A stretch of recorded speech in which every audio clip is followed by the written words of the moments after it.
Minister for Higher Education.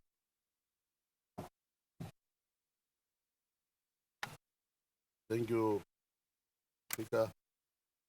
I think the statement will be coming to the floor, delivered last week to Parliament, 166 copies.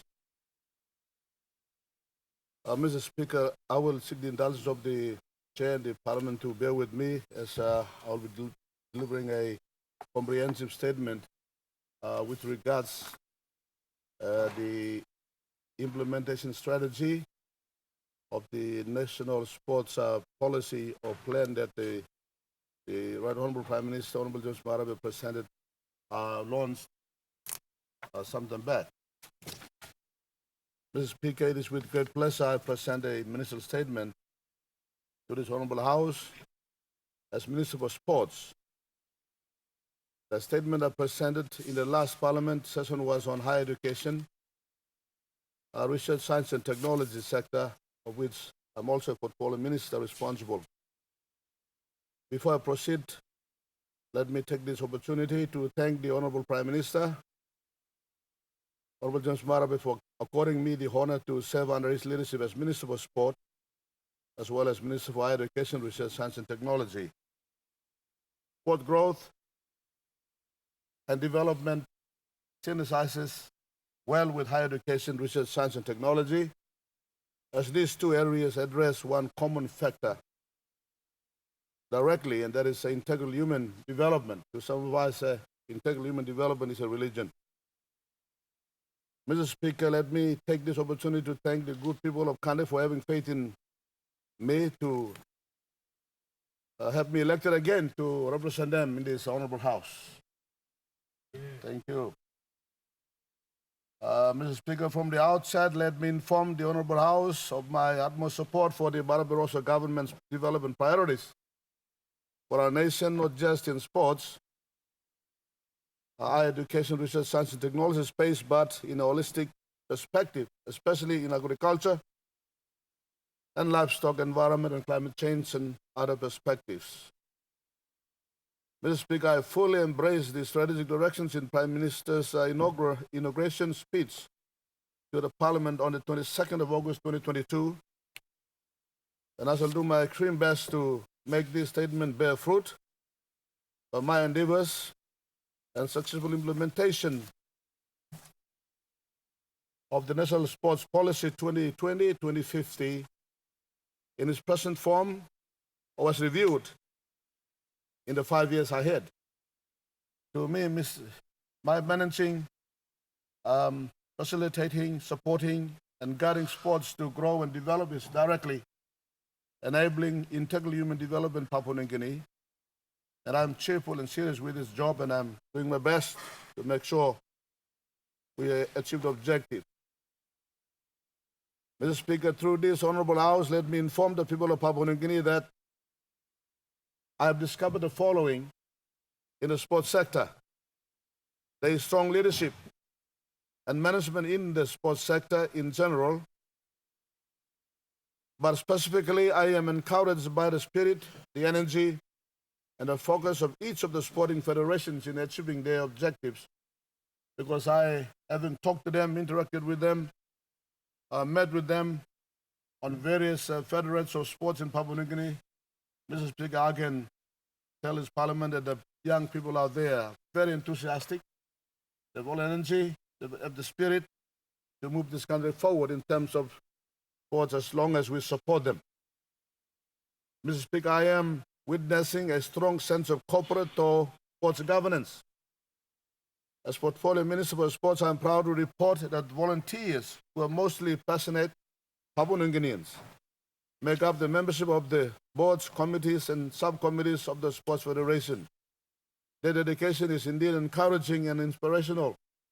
Let me just emphasize this, that in any activity, governance, and leadership, corporate responsibility is very important. I've seen in the sports space, those volunteers and people in the boards and other management areas in those federations of sports, they're doing an excellent job.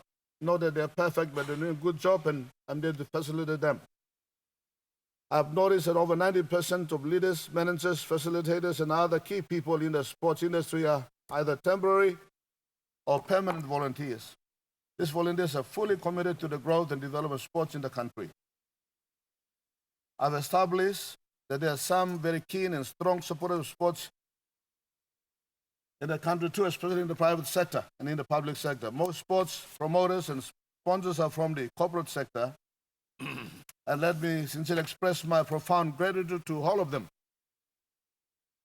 I have annexed a list of sponsors that immediately come to mind, such as National Gaming Control Board, Kumul Petroleum, Santos, Kumul Consolidated, National Fisheries Authority, Digicel, Prukai, SV Brewery, Telecom, B Mobile, Lay Biscuits, Paradise Foods Limited, and others at the national, provincial, and district and ward levels. This list is by no means exhaustive, but each corporate and individual knows that the Prime Minister, Honorable James Marape, and I and the government as a whole acknowledge their priceless support to sports in Papua New Guinea over the many years and the continued support that we will see from them in the many years to come. Mr. Speaker, I am of the firm view that I, on behalf of the Marape Rosa government, will do some of the following important things. First, support the sector leaders and participants to do what they are doing best. I will let them lead, and I shall follow their leadership to give them the support that they require for sports to flourish in their respective federations. Number two, happily contribute by working hard and smart to maintain and build infrastructure to support them in sports in order to ensuring that the young sports people are able to achieve their individual aims and objectives of their federations. I will divert the interests of the young people from negative activities in society to the positivity of sport. The energy must be diverted into sport. Number three, enhance and develop sports as a way of life in Papua New Guinea. Our sports culture will develop. I will make sports become professional business of employment as well as health and fitness culture. I will make sports become a strong economic tool for achieving national development aspirations as well. Fourthly, promote sports in schools and education systems. And I'm happy that the Minister of Education is working together on this. It is proven that the power of sports in promoting quality education is complementing. Physical exercises, sporting drills combined with life skills make learning enjoyable for kids. Sports will play a bonding role and will help students learn important skills to function socially. It has both physical and psychological benefits to learners and will contribute towards achieving United Nations Sustainable Development Goal number 4, which is quality education. Those who participate in sports will have higher school grades and record better school attendance. Those who engage in sports also acquire virtues and positive attributes such as teamwork, self-discipline, increased self-esteem, hard work, and determination. Sports also creates a good platform for learners to get educational scholarships to achieve their career goals. Mr. Speaker, as Nelson Mandela once said, sport has the power to change the world. When used effectively, sports do not only help us achieve Sustainable Development Goal number 4, quality education, but also act as a powerful tool in achieving the other 16 goals. It has the power to transform and nurture talents, promotes teamwork, and enhances togetherness. Now, Mr. Speaker, the national sport policy. What is the national sport policy all about? Let me inform this Honorable House, Mr. Speaker, that the National Sports Policy 2020 to 2050, in short it's called the NSP, is one of the best policies I have read to date. It clearly articulates the future direction of sports, emphasizes of sports as a key development sector and the simplicity of its application. Let me commend the former ministers for sports, the boards and management of Papua New Guinea Sports Foundation, the policy review secretariat, key stakeholders in all 4 regions and individuals who worked tirelessly to piece it together. I commend the Minister of Internal Security. He was there and one of those that participated in putting the policies together. It is the desire and aspirations of the Mara Barroso government to not only take back Papua New Guinea and make it the richest Christian nation, but more importantly, leave no child behind. This vision to leave no child behind forms the foundation of sport development and sport for development in the country as we usher in a new era of sports delivery. Mr. Speaker, the Honorable Prime Minister, Honorable James Marape himself launched the national sports policy that I am now, as a responsible minister, will guide the implementation. The implementation strategy which I am now articulating is called the Going Rural to Go Global. The national sport policy articulates 7 key focus areas in first key point, sports development and sport for development. Second point, sport governance and management. Third point, sport implementation. Fourth point, sports resource. Fifthly, sports participation. Sixth point, sport high performance. And the last point in that policy is sports research, education, and training. Mr. Speaker, the overarching systematic and well-coordinated guidelines and framework assumes and promotes a conducive working relationship between the co-implementers of the policy, comprising national sports federations, Papua New Guinea Olympic Committee, provincial governments, local level governments, and the national sport government lead agency for sports with the PNG Sports Foundation. Mr. Speaker, it is my intention to seek not only government support for sport, but mobilizing innovative ways of financing sports as a significant cross-cutting sector that has always had the potential to transform the lives of our people. I believe sport has the biggest opportunity to shape the thinking and behavior during the formation years of 8 to 18 years in the life of a child. Development psychologists tell us that 0 to 8 years of a child in the formation years where a child develops a personality trait, and after the age of 12, a child becomes more attentive to social influence and behaves according even when social influence is wrong. Mr. Speaker, the policy, as we stated and emphasized, the significant contribution of the national sport federations, which are comprised of over 90% volunteers who use their own resources and time to develop sports in the country with minimal or nil government support. It also captures the national government's desire to adequately resource the national federations in the ambition to see sport development reach the length and breadth of the country. I have a duty to create a sustainable pathway for sponsoring these sports federations to exist independently with success. And Mr. Speaker, like every successful policy implementation, the exercise requires adequate and sustained resourcing from various sources, not excluding the state through its annual budget process. The PNG Sports Federation has embarked on a sports policy execution strategy, which I alluded also, and in front of this statement, Going Rural to Go Global.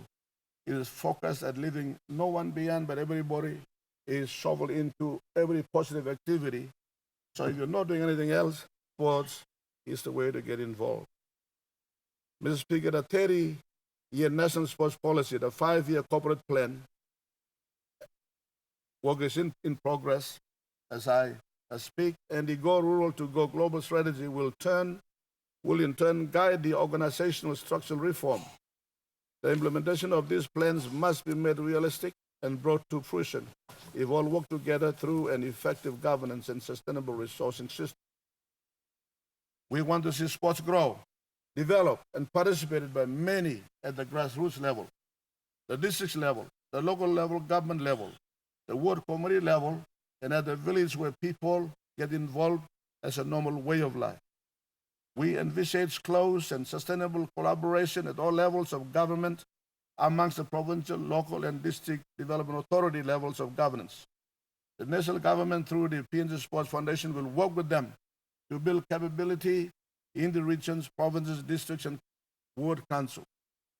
Through the cohesion and synergy, appropriate knowledge and skills, adequate support, and close partnerships will be mobilized and activated to enhance growth of sports throughout the country.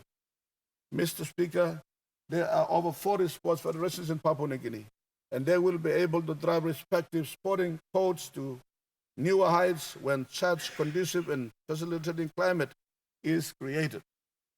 The Olympics, the PNC Olympic Committee, and other global key stakeholders will play their part to transform the lives of our youth through physical activity and sports.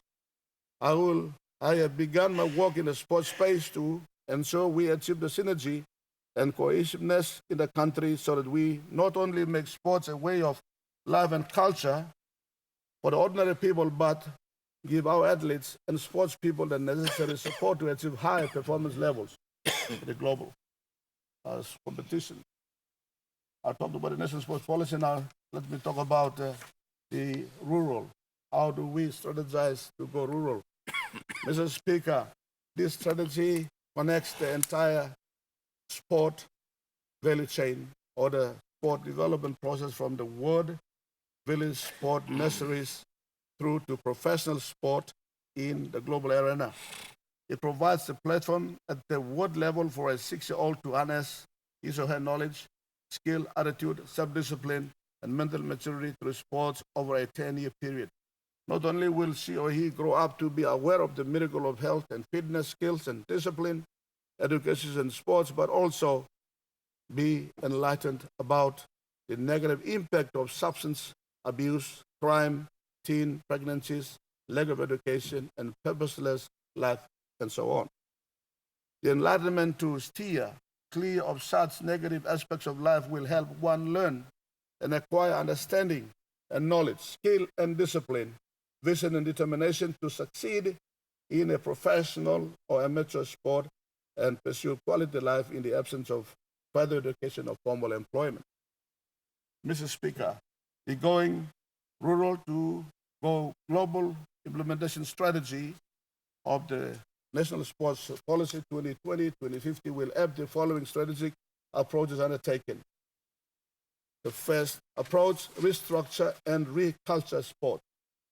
Restructure of the governance organizational systems under the national, provincial, and local level governments administration is a priority to ensure appropriate positions are created or strengthened if they exist to position sports as an integral human growth and economic tool. Sports growth will stimulate other socio-economic development when given the attention and care it deserves at every level of governance of society. Legislative reviews and policy reforms will become necessary to drive sports from all perspectives. Mr. Speaker, the second approach is district and village support for growth. The ward committee system enshrined in the organic law under each LLG or local level government ward councillor should be reactivated and restored to full functionality. The words of every local level government are integral part of the whole government system of Papua New Guinea. The ward councillors and the local level government play the most important role of leadership, management, and administration activities at the village ward level. The ward councillor and the ward committee, on behalf of the LG, play the role of developing the ward and governing the ward, which is at the grassroots level.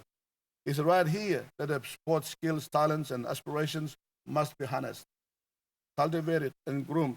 What a sports person to be is still young and versatile in his mind or in her mind. It is here at the village where we want to see partnership sports between ward councils, ward committees, churches, or with small, medium enterprises or big investors to grow sports talents and interests. Mr. Speaker, we will ensure that a district sports body is established in each district under each local MP or DDAs to manage and grow sports at the ward or village levels. District sports competitions can be held to enhance and strengthen the growth of sports at that grassroots space. And the third approach, Mr. Speaker, is a provincial and regional sports growth.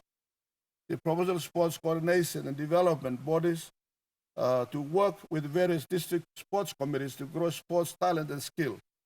The provinces host sports tournaments and where districts compete to determine provincial championships The provincial championships can then determine regional sports tournaments. And the final approach to driving at the grassroots level or rural level is financial support for sports in province and district. We must change PNC's leadership mindset to focus on the human beings,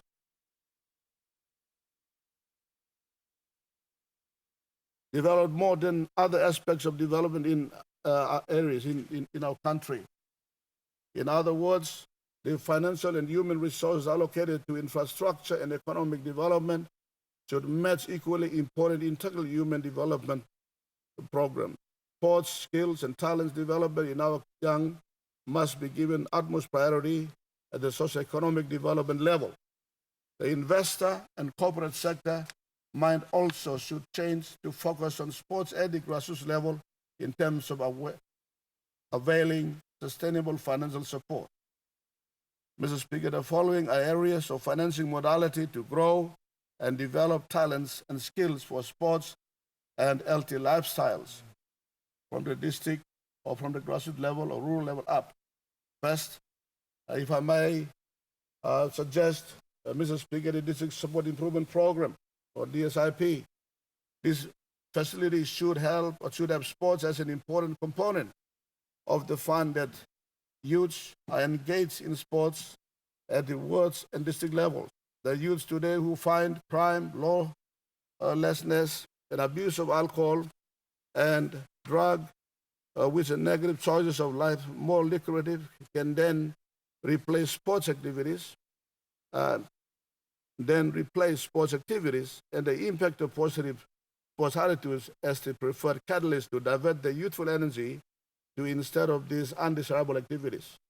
Therefore, the energy and power of the youth that could have been diverted to negative areas can be rediverted back to achieving positive objectives in life and living good lives through sports if we can change that. And the second mode of financing, where is the PSIP? This facility can also be used in part for facilitating sports at the provincial levels. Provincial governments can spend additional funds on sports as an investment. And number three, mode of finance is, Mr. Speaker, the tax credit schemes and community service obligations program.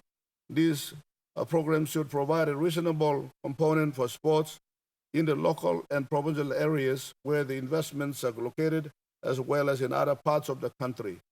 By law, a specific component of funds should be directly and specifically made available through legislation for youth development through sports. And the private sector, NGOs, and churches can also contribute in supporting resources.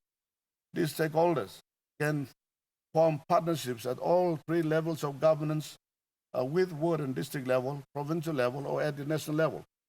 These and other stakeholders can partner with PNG Sports Foundation to participate in sustaining development of skills and talents in sports, health, and fitness. Mr. Speaker, I on to Papua New Guinea Sports Drive and Management, the PNG Sports Foundation Board. The PNG Sports Foundation Board is comprised of 8 members who represent the private sector as well as the sports industry. The chairman and his board members, whom I place full confidence will deliver the sports policy of the Marabe Rosa government through the strategy I present today. The board will work with all stakeholders and participants both within and without the sports industry. Mr. Speaker, the board is charged with the mandate to ensure there is good governance and accountable leadership at the top level, and it transcends horizontally and vertically of the sports administrative structure. This is to say there will be cooperation, and mutual respect with other state agents, departments, and private sector organizations to create a synergy for sports to grow in the country. In the same token, the sports management and administration of all federates of sports will be entrusted with the task of developing various sports activities to flourish effectively. Mr. Speaker, the board will be responsible for putting a sustainable resourcing mechanism in place for the perpetuation of individual sport for many years to come.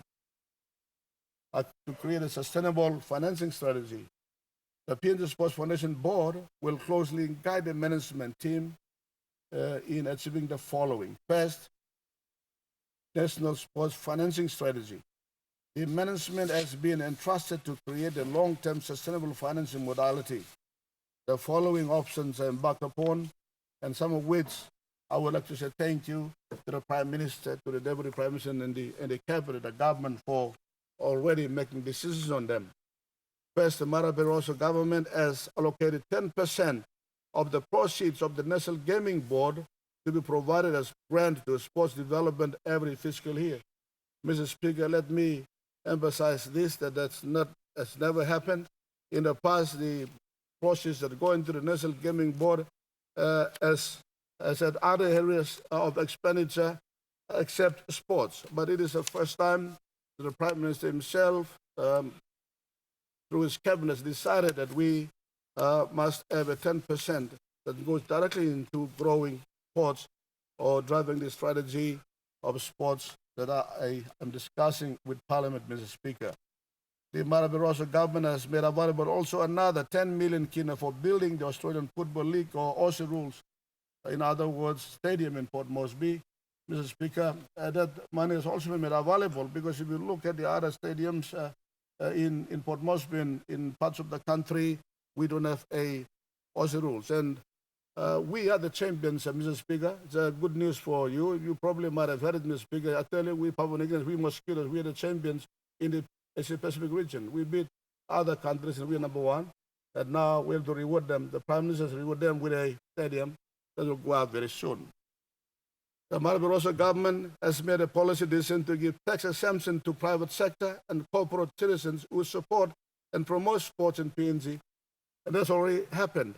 I'm not just talking about things that will happen. We've already started work, and that decision has been made. And I'm again thankful to Prime Minister's cabinet and Prime Minister himself that those companies who are really with a sincere heart supporting sports, not just at the national level, but also at the grassroots level, we will consider giving them some tax exemption that the Treasury and Sports will discuss in due course in consultation with those companies through a proper diversity of who is supporting sport.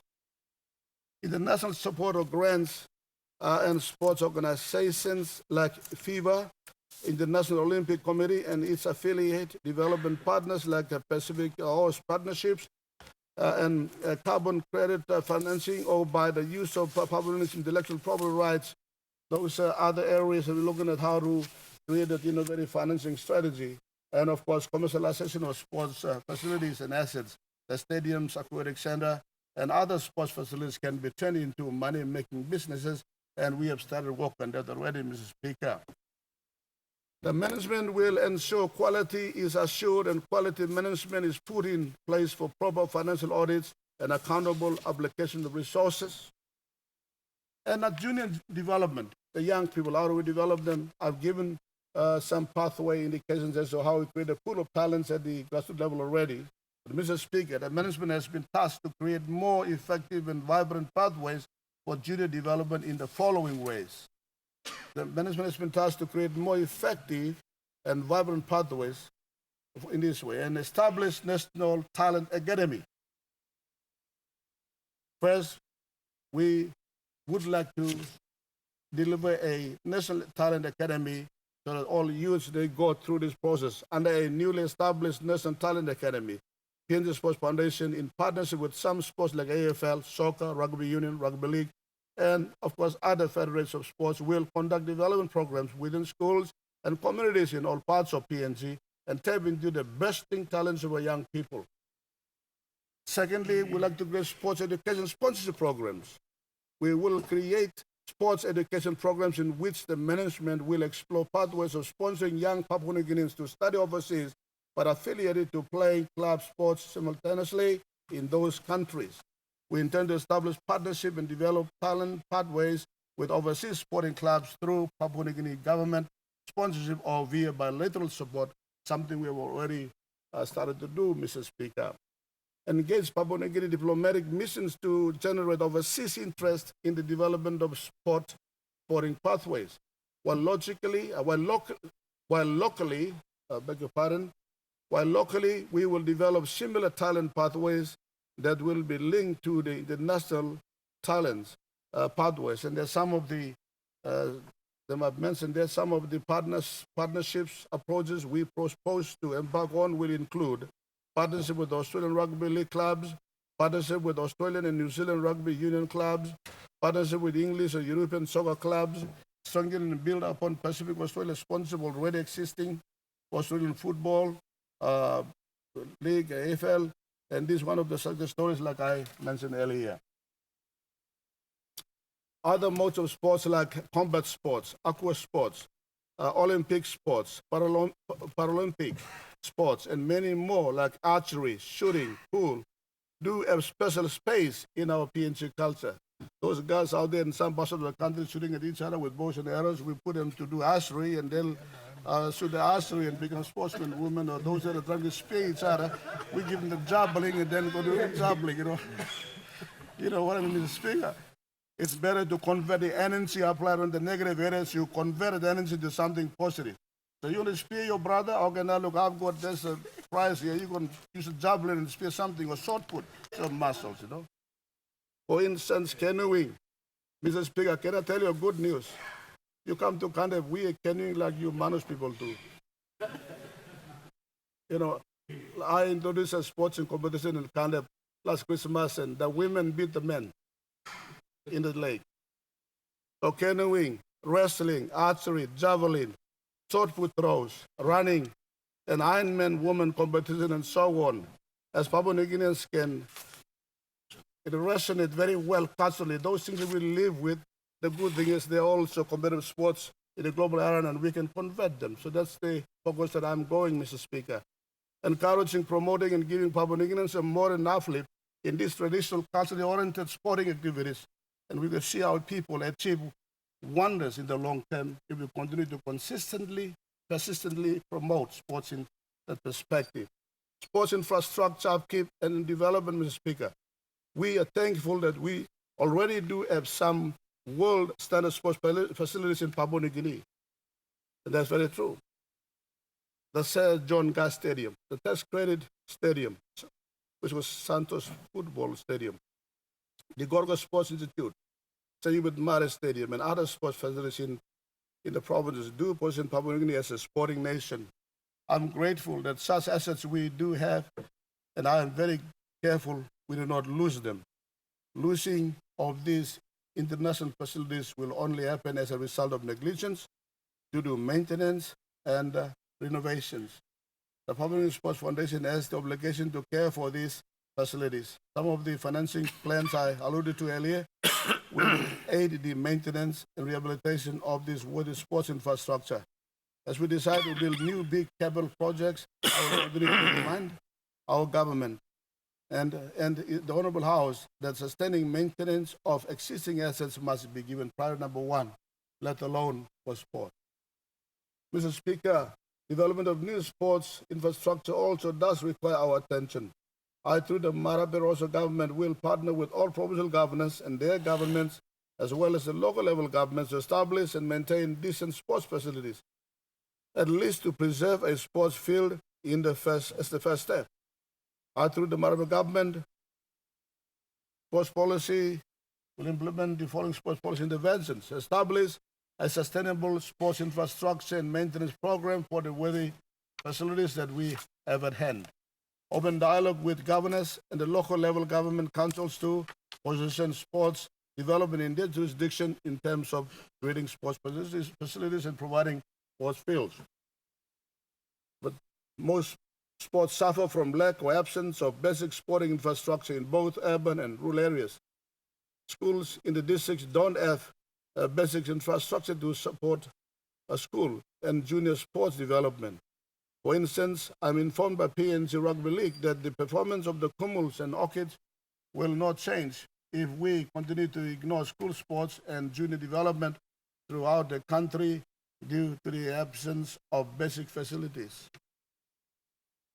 Mr. Speaker, PNG Rugby League have school and junior development programs and competition that cannot be run in schools throughout the country due to a lack or absence of basic sport facilities, while a 16 years old Australian has 10 years of NRL experience because he or she started when he was 6 years old, and 16 years all PNC player has only 3 years maybe of rugby league experience. But Mr. Speaker, I can recall back when I went to school in Hagen High School and also in Avi Community School in the Western Islands province, I saw all these different types of sports and all these best, everything, sport facilities there. But now I find in our schools not even a playing field you find in, because I'm familiar. I saw in Hagen High, all the fields have gone. The schools have no fields for sports at all. So, Mr. Speaker, we have to revisit this area, how we have gone off track on this. Sports is important, it is health, it is life.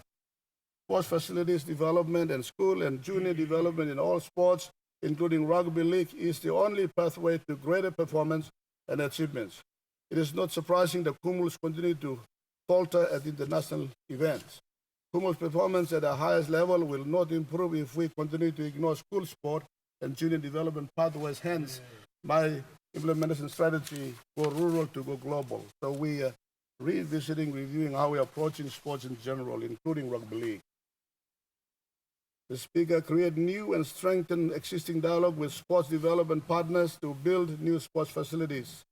The World Soccer Body, FIFA, in my meeting with them, I have been happy to meet with them recently, last year, have indicated building a soccer training facility in the Calder Highlands in Tambul Nebula district, and I was tempted to get it to Kande, but I said, Tambul, okay.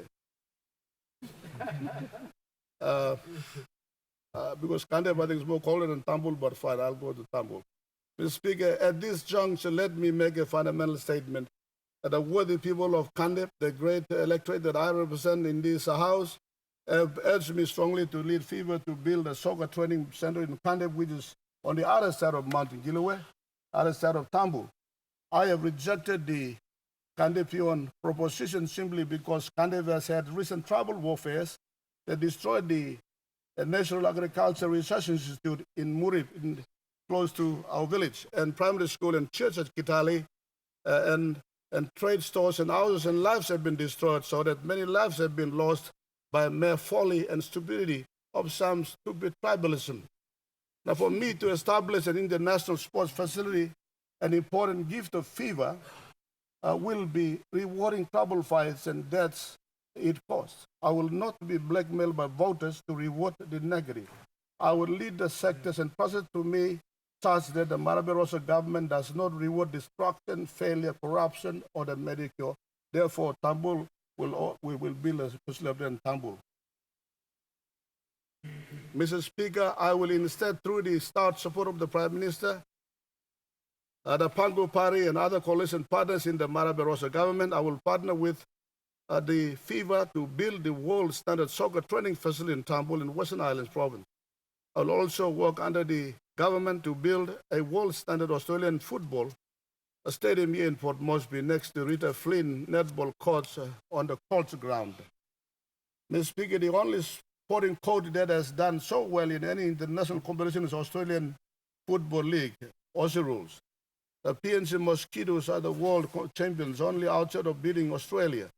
The PNC Mosquitoes have been the international champions for 3 times, winning the International Cup competition.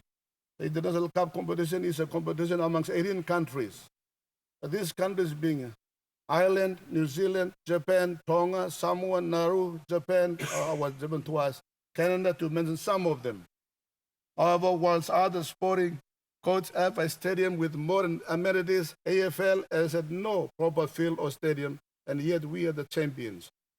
We as a Maraberosa government, will reward success stories like PNG AFL by adequately facilitating them to prosper more strongly. We will build that stadium from the 10 million kina. And I am meeting with the Australian High Commissioner this afternoon to partner with them because I think the cost will be high due to inflation, so they have to put another 10 million kina and we'll build it together. Mr. Speaker, additionally, AFL is the most organized and advanced sports development program presently in operation. The key programs that AFL in PNG have are SMART, Start, New Kick. Major sponsor is Paradise Food Limited, Development Academy, and Talent ID Carnivals. Schools and community competitions, Junior Binatangs, South Pacific, and Kuraku Tours. senior community football competitors, and Pillai Long Senis. It's to do with gender participation and equality, etc. that AFL is doing. AFL have a high performance pathway in place and they are a success story. We cannot continue to ignore, and it is only fair that a decent world standard AFL stadium be built for them to reflect the level of youth interest and the best in talents that we see in the country. Now, this is the last session of sport. Mr. Speaker, I will work with the relevant ministers, departments, and state agents and public sector to create proper national identification and inventory of Papua New Guinea population, not through centralized system that we have seen so ineffective, but through effective provincial government and local level government systems. Our sports people and talents can be properly registered and identified for assistance where possible. The local level government ward system and the district system sport programs will be registered and reviewed accordingly in a digitalized information management system. Mr. Speaker, let me touch on the area of dieting and nutrition. Dieting and nutrition is sports and health. Sporting is not just a money earner. Health, physical fitness, and happiness is not just for playing a particular sport. Sports is not only to win a competition. Sport and sporting activities entails everything good. It is everything. Sports nourishes one's entire life. Hence, we can all agree that nutrition for sports is indispensable to health and fitness. Somebody once said that what one eats is what one is. One is what one eats. Nutrition is what nurtures the mind. Sometimes I wonder why the strict process of preparing food. Sometimes I think just cook and eat. But I see some of our other friends, like the Muslims, they go through a very strict process. Like the Jews, my goodness, you have to go through the process and drain all the blood and then you eat the meat. And I wonder why they do that. I find now it's very, very important, the nutrition that makes you and makes me, makes everyone. For instance, there is a very special process for preparing beef as to how the cattle is fed. Animal cruelty is replaced with care, care and responsibility. How it is slaughtered and butchered, how it is stored, cooked, and eaten. Amazing science we know of today is beginning to reveal that eater of a meal or meat of cattle not treated cruelly is not cruel to oneself as against the eater of a meat of a livestock treated cruelly, who in turn displays some cruel, violent behaviors towards oneself. In Kandep, I've told my people that if you want to kill a pig and eat, please don't kill it violently. When the pig cries and feel pain, all the despair, all this pain, everything is stored in the meat. And when you start to eat the meat, you might become like the pig yourself.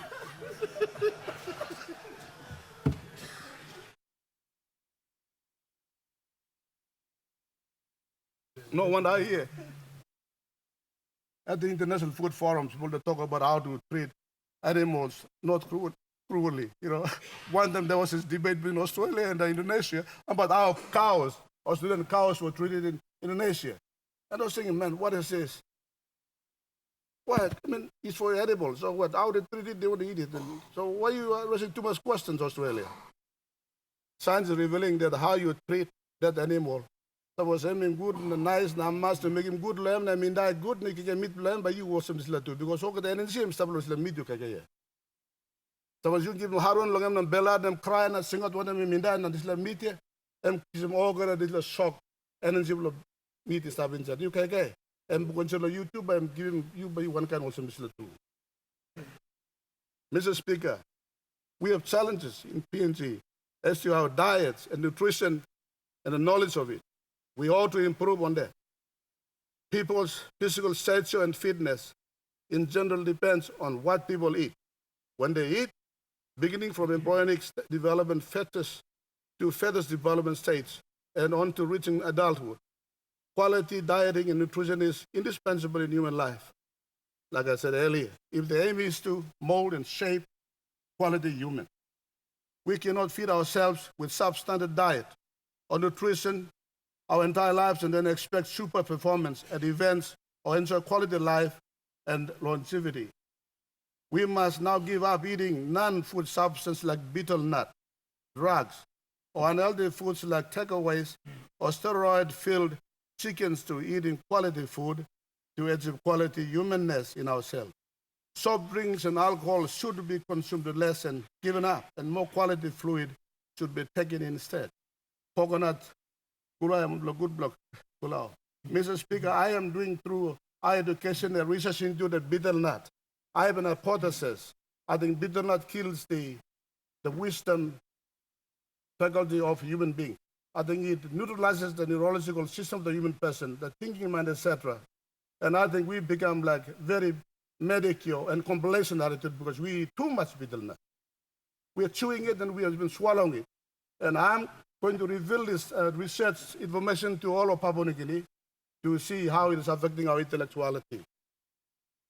We better start to give up these things. And you want your kumul to perform well out there and you sing out and fight with the wife in the bedroom to say kumul must win. But you feed the bad food to your child. How will that child grow to a quality human being to play competitive football? You know what I mean? Just speak up. I'm looking at the plan to ensuring that our children are provided free eggs and milk or cheese every morning at schools, or for parents to provide eggs and milk or cheese at home. I know a father who is very short, but his son is giant, almost 2 meters. And that son has been eating milk. The mother is also short. Milk and cheese. I want to see bones and statues of our children grow and become bigger, but still healthy and fit adults. Now, using myself, Mr. Speaker, let me use myself in illustration. I don't from Polye, I'm 170 centimeters tall. Short by international standard. I look at these tall guys, they look down on me, and I think I'm a little bit taller in Kandep, but I look a bit shorter than these people. Mr. Speaker, I little obese at 103 kilograms. Now I'm about 98 kg. But when I wrote this statement, I was 103 kg. But a body mass index. I'm middle-aged. I will not tell you exactly how old I am. But I want to look younger. Nonetheless, I want to ensure through this sports strategy that I am presenting today that my good children, when my grandchildren, when they grow up, I want them to grow up to 2 meters high, fitter, healthier, taller, stronger, more intelligent than I am today. My one love strategy and energy is the average true for all Papua New Guineans, Mr. Speaker. We must look at dieting. Positioning for restoring sports as a mandatory activity in schools through school curriculum. I'd like to thank the Prime Minister and the Cabinet and Minister Education for making a decision to factor sports in the school curriculum, and I'm very thankful. Physical activity is vital to the holistic development of young people, fostering their physical, social, and emotional health. The benefits of sports reach beyond the impact on physical well-being, and the value of the educational benefits of sport should not be underestimated. Physical education and sport have an educational impact. Changes can be seen in motor skills development and performance and educational potential. Mr. Speaker, this shows the positive realization or relationship between being involved in physical activities and psychological development. Providing physical education both inside and outside of the schools is crucial in helping young people to learn and develop life skills. In terms of the social aspects of child and youth development, there are 3 main areas that will be under consideration: inclusion, community building, character building, and delinquency and community safety. PNG Sports is specifically designed to influence the delivery of physical education and sports across the country. My job as the Portfolio Minister for Sports is to turn this policy into action and achieve these objectives with the support of this Parliament and support of the Prime Minister and the Deputy Prime Minister and the government. Mr. Speaker, I want the reintroduction of sports in the schools so that we can see the linkage in sporting carnivals and the reintroduction of in-the-school championship. This used to be very popular during the 1970s, 1980s, and a lot of Papua New Guinean champions, athletes were identified during this school carnival. However, there needs to be a structured approach in the delivery of a talent identification program at these school carnivals and competitions, as well as the tertiary institutions to be able to supplement the talent pool of all sports. Talent identification for the Brisbane 2032 Olympics, which is on our doorstep, must start now, and therefore collaboration of all stakeholders is critical for pathway development alignment. Mr. Speaker, pathway development alignment can be fully can become quite technical in the sporting space. And if we are embarking on producing future champion athletes, they need support staff who are crucial to their development. I'm talking about coaches and technical officials. Sports are dependent on skilled technical officials and coaches. We acknowledge that an athlete's growth and development is limited to the capacity of the current coach or technical official. More effort needs to be put into capacity building of administrators, coaches, technical officials, sports teachers, those involved in sports science and sports medicine, all of whom have an important role in sports in the country. We all so used to seeing technical officers graduating from serving as an active athlete once they retire. The Pinter Sports Foundation is changing strategies and embarking on ensuring our young sports population are trained to be coaches, technical officials, and even administrators.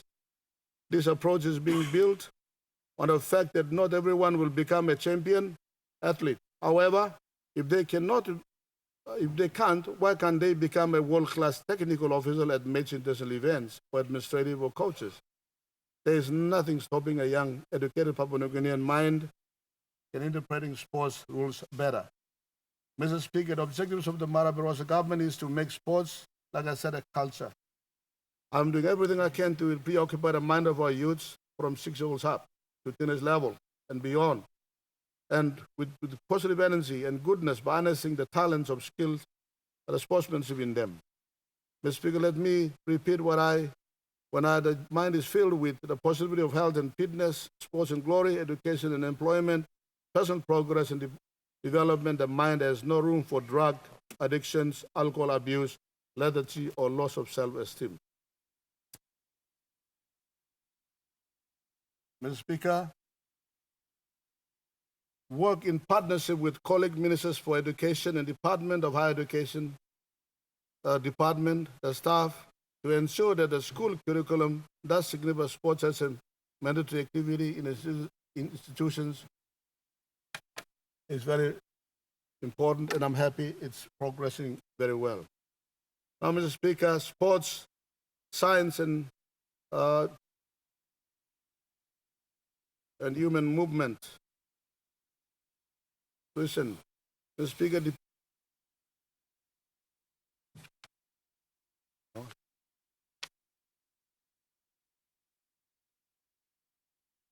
yes, okay, Mr. Speaker, I'm going to the section of law and order, which is detrimental to sports.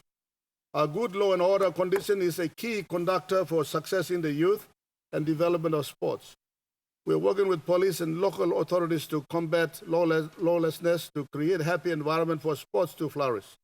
For example, the Papua New Guinea Provincial Games, which was originally scheduled to be held in Southern Highlands Province in 2022, have been cancelled and deferred until peace and normalcy returns to the province. The Games recently now have been transferred to Port Moresby and Central Province as joint hosts, with Pinter Sports Foundation involved under a tripartite arrangement. Similarly, the New Guinea Islands or NCI Youth Games were also postponed to a later date to be hosted in another province or at the request of an Honourable Governor for Eastern Britain for want of improved law and order and drought reasons. The Pinter Sports Foundation will continue to partner with law enforcement authorities to eradicate lawlessness and create conducive environment for sports to grow. I will provide cheerful and strong facilitation for sports activities to grow and measure throughout the country, in villages, in both, in districts, in provinces, in schools and the higher education institutions, but when the environment is conducive. Mr. Speaker, the powerful stamina and the energy of the youth will be focused in the positivity of sports. The government will create these activities and opportunities in order that the youth do not get easily lured into the wrong path of life or get misled into crafting negative activities in society. Where we direct the most powerful energy of the humanity, the strength of the youth in our country is very important. Where we direct that power is very important. Unless a youth is ill or disabled, the youth's energy is never lethargic or idle. it is always actively used. The question is, where should we guide that energy to be applied to? To what sector or life should the youth power be directed to? Now, sports economy. Mr. Speaker, the successful growth and development of sports depends on the success of PNG's economy, macroeconomic stability, macroeconomic activities, prudent management of both public and private sectors, resources and improvement of household income per capita dictate how well sports would be holistically conducted in the country. Mr. Speaker, promoters, investors, and sponsors of sports like micro, small, medium enterprises, traditional investors of sports in the country, and ordinary citizens will need to be fed by a healthy economy in order to partner with the state to cultivate and nourish the various codes of sports to prosper. Cash flow to be consolidated revenue will need to be consistent in surplus to meet sports budget sufficiently to aid sports thrive. As an illustration, a 4 million kina was budgeted for budget of building an AFL stadium and associated infrastructure in the 2015-2016 national budget, but due to economic downturns experienced then, the funds were cut in a supplementary budget and consequently no money were allocated for that purpose. When sports will show responsible stewardship by managing wisely and spend to key target areas of sports only under a strong governance and leadership culture in the sports space. Only then will we be sure to attract additional support from the Mara Barroso government or from the assistance of promoters and sponsors of sports and athletics. It is unfair and unjust if funds are abused or misapplied and yet more resources are requested. And that's where sports will do all its best to make sure we spend the money that we've been given responsibly as responsible stewards. Sports tourism, Mr. Speaker, apart from the Papua New Guinea Olympic Committee, who holds to host games, international events and conference in country, national federations are entities that can also bid to host international events such as Oceania qualifiers if sporting facilities are continually maintained at the required world standard. This in turn creates jobs and boosts tourism, in particular sports tourism, which then has a flow-on effect such as the contribution of the economy, the increased exposure and use of our main sporting facilities such as the National Sporting Institute up in Goroka, for Pacific Island nations in the Oceania region and other nearby countries. Mr. Speaker, while on the subject of required world standards, I have accepted the challenge to support and assist put structures and systems in place for Papua New Guinea to win our first ever Olympic medal. We attend a multi-sports event on an annual basis. We are looking at creating history by winning Team PNG's first ever medal at the Olympics, which is the elite of all multi-sports events. We have won medals at the Commonwealth Games and the Pacific Games. Multi-sport events such as the Olympic afford the opportunity for individual sports such as weightlifting, karate, boxing, judo, archery, and taekwondo to really stand out and be of value to Team PNG with dedicated support. Let me say a little bit on the 2032 Olympic Games in Brisbane next door to us. We are preparing for it through our Team PNG performance strategy with goal of getting our first ever Olympic medal. Over the next few years, we can maintain our sporting facilities, build and host international sporting events in the country. We envision becoming one of the leading training and competition hubs in the Pacific for other Pacific Island nations to come and utilize our facilities such as the high training altitude and facilities at the National Sporting Institute in Goroka in lead up to the Brisbane 2032 Olympic. By then, we should have students who have progressed through the schooling sporting systems into the local clubs and national competitions before exposure to the international events leading up to the Olympics. Mr. Speaker, part of the road to Brisbane 2032 is our desire and goal to win the Pacific Games on foreign soil. We have won the Games twice on home soil when we have hosted it. However, we are yet to win the Pacific Games away from home. With these strategies in place and the support, we should be able to fulfill this goal. Now, Mr. Speaker, I'm coming to an end, close to the end now. Global pathways, professional sports, Mr. Speaker. I kindly ask you and the House to briefly look at the international sports platform tabulated below. The diversification of sports in PNC is helpful to preparing PNC sports talents for a broader spectrum of sporting activities. The Mara Barroso government will establish mutual understanding and partnerships with the international sports gaming governing bodies to grow sports in PNC with aim to, in due course, develop skills in our sports people that will help them participate in the international events illustrated. I've also highlighted the potential market value in United States dollars to give some economic prospect in the sports industry. Correspondingly, it does appear. Is the list of some countries that PNC can partner through our bilaterals or by our trade and economic agreements to factor sports in as a socio-economic component of the partnerships. I will lead accordingly to the government's policies to negotiate our path up to the global level, which is of our sports people's prime destinations. And I think the paper that the President might have this list there, Mr. Speaker. I put in the all different modes of sports on the left-hand side, and then I've also indicated the money value added market when I compile them with the department. And there we putting this tends to create all those pathways that I have alluded through the strategy up to us arriving at that international level. And we start small from the rural area, but we work persistently with a strong focus to arriving at the global standard. Nothing happens overnight, Mr. Speaker. Sometimes in this country, we think we can just do something in 1 year or 2 years or in just one competition. My position on this, Mr. Speaker, is completely different. We must culture ourselves. We must prepare our people, make it a way of life. Let people believe in it. Let's believe in health and fitness. Let them believe that the sports is not just any other thing for competition or to win a medal. Sports must be something of essence to their livelihood. The children and us, we need to promote the sports, and ask all members of parliament, all levels of government, private sector and the public sector, that the government does have some incentives to give. This you hear, Mr. Speaker, is a strategy that I'm implementing, the Prime Minister's on policy that he launched last 2 years ago.